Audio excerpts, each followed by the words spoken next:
Well, what are you? Said the pigeon. I can see you're trying to invent something. I'm a little girl, said Alice rather doubtfully, as she remembered the number of changes she had gone through that day. A likely story indeed, said the pigeon, in a tone of the deepest contempt. I've seen a good many little girls in my time, but never one with such a neck as that. No, no, you're a serpent, and there's no use denying it. I suppose you'll be telling me next that you've never tasted an egg.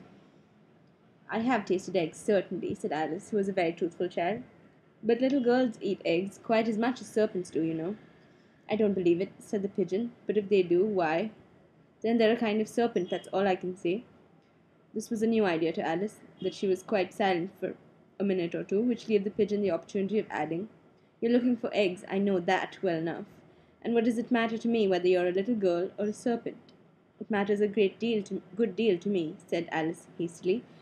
But I'm not looking for eggs as it happens, and if I was, I shouldn't want yours. I don't like them raw.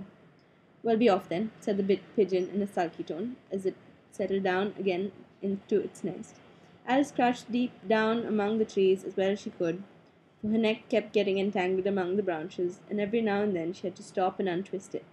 After a while she remembered that she still held the pieces of mushroom in her hands, and she set to work very carefully, nibbling first at one and then at the other, and growing sometimes taller and sometimes shorter, until she had succeeded in bringing herself down to her usual height.